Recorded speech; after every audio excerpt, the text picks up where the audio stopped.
ओम गुरुवे नमः। प्यारे हरिभक्तों, अभी तक मैंने आपको बुध के सप्तम भाव तक के विषय में बतलाया था। अब मैं आपको बतलाता हूँ, अगर बुध मेष लग्न में अष्टम भाव में बैठ जाता है तो व्यक्ति के जीवन में वह क्या प्रभाव डालता है। मेष लग्न में बार बार आपको बोल रहा हूँ, ये मेष लग्न की बात है। जिसकी कुंडली में पहला अंक 1 से जो शुरू होता है उसे मेष लग्न कहा जाता है। तो अष्टम भाव जो है ये किसका है? ये मृत्यु का भाव है। और प्रातत्व अपने बाप दादा की जायदाद मिलेगी नहीं मिलेगी, इसका भी विषय में आप ज्ञान यहाँ से बुद्ध से कर सकते हैं। और यहाँ पर मंगल की जो घर में बुद्ध के बैठने से जो जातक के जीवन में है पुरुषार्थी होता है जातक।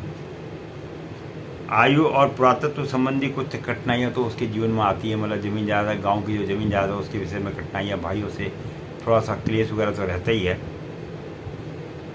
तो उनका उसको सामना करना पड़ता है।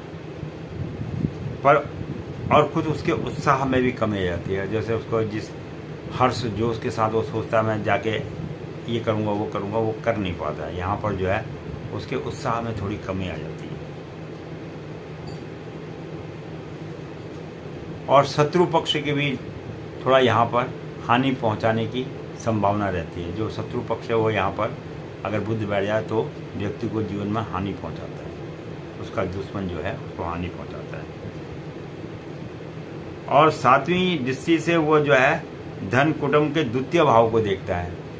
और यहाँ से जो अष्टम भाव में अगर जब बैठेगा तो उसकी जो सप्तम दृष्टि है वो द्वितीय भाव में पड़ती है। और द्वितीय भाव किसका है? वो है शुक्र का। तो वृक्ष राशि को देखता है, अर्थात जातक को धनोपार्जन के लिए विशेष परिश्रम एवं दौड़ धूप तो करनी ही पड़ती है। मतलब आदमी को अपने जीवन में पैसा कमाने के लिए थोड़ा बहुत दौड़ धूप उसे करनी पड़ेगी, तभी उसको 2 पैसे की प्राप्ति होगी। मैं पंडित गिरीश तिवारी अपनी बात को यहीं पर समाप्त करता हूँ। मैंने आपको अष्टम भाव तक मेष लग्न में बुध के व्यक्ति के जीवन में क्या प्रभाव पड़ता है इस विषय में मैंने बताया था। और ये मेष लग्न की बात हो रही है। मैं बार बार आपको कह रहा हूँ कि ये मेष लग्न के विषय में बात करें। अब अगर अंक 2 होता तो वृक्ष लग्न हो जाता, 3 होता तो मिथुन लग्न होता। इसलिए जो है अंक जैसा अंक होगा उस हिसाब से उसका फलादेश होता है। देखो कितनी विचित्र बात है कि एक ग्रह के बैठने पर तो ये प्रभाव होता है। अगर सपोज एक ही स्थान पर किसी के 2 ग्रह, 3 ग्रह, 4 ग्रह, 5 ग्रह, 6 ग्रह, मैंने ऐसी कुंडली देखी कि किसी व्यक्ति की ऐसी कुंडली मेरे जीवन में आई जिनकी एक ही स्थान पे 8 ग्रह बैठे हुए। बहुत ही गहन विषय में मैं आपको ज्ञान बता रहा हूँ। और इसके बारे में भी मैं आगे चर्चा करूँगा कि जब कुंडली के किस भाव में कब कितने ग्रह बैठे हैं और उनका व्यक्ति के जीवन में क्या प्रभाव पड़ता है, उस विषय में मैं आपको बतलाऊँगा। आशा करता हूँ आप मेरे साथ बने रहिए और ज्योतिष का ज्ञान बढ़ाते रहिए।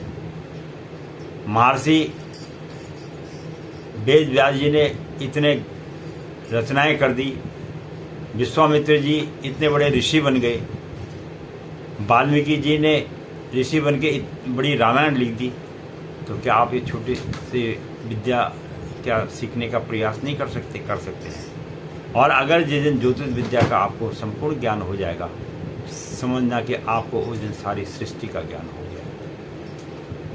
मैं पंडित गिरीश तिवारी अपनी वाणी को यहीं पे विश्राम देते हुए आप लोगों को से आशा करता हूँ कि आपको यह वीडियो अच्छी लगेगी। धन्यवाद।